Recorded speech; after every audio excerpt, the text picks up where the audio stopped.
Namaste, welcome to Divine Path. Today we will learn the third yama, Asteya. In Ashtanga Yoga, there are 8 limbs: Yam, Niyam, Asan, Pranayam, Pratyahar, Dharana, Dhyan, Samadhi.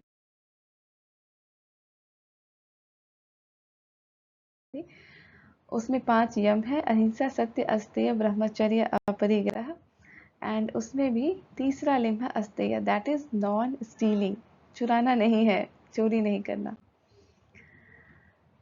Patanjali योग सूत्र में अस्तेय की definition दूसरे chapter के 37वें श्लोक में दी गई है. अस्तेय प्रतिष्ठायाम सर्व रत्न उपास्थानम. उपस्थानम means when one is firmly established in non-stealing, all wealth come to them. जब हम लोग नॉन स्टीलिंग मतलब चोरी नहीं करना ये फॉलो करते हैं तो सारा धन अपने आप उनके पास आ जाता है. सर्व रत्न उपस्थानम, उपस्थित हो जाते हैं उनके पास. इस सूत्र का क्या मीनिंग है? अस्तेय means not taking anything that does not belong to you, physically, mentally और इमोशनली. ऐसा नहीं कि फिजिकली चुराना ही चुराना होता है. मेंटली भी जब हम लोग किसी चीज़ को देखकर जेलस होते हैं, किसी को देख के अरे उसने ऐसी साड़ी पहनी है या उसके पास ये ज्वेलरी है, काश मेरे पास होती, तो ये चीज़ों को मेंटली चुराना है.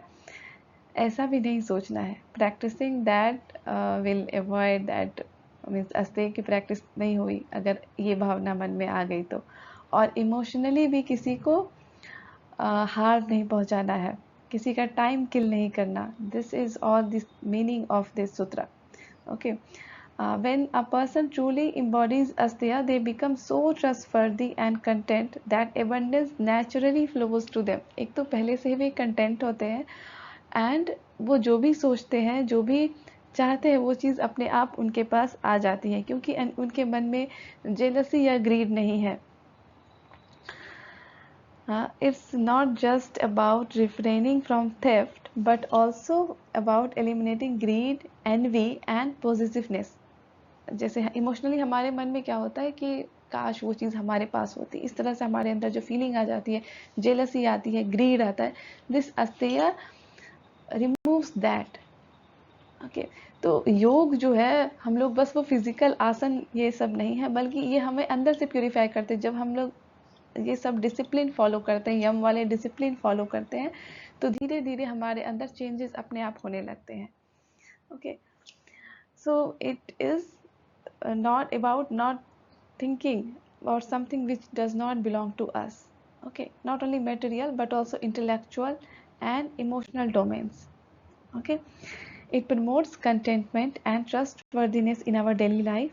It discourages envy, exploitation and possessiveness. It helps in cultivating integrity and ethical living. How can we practice Asteya?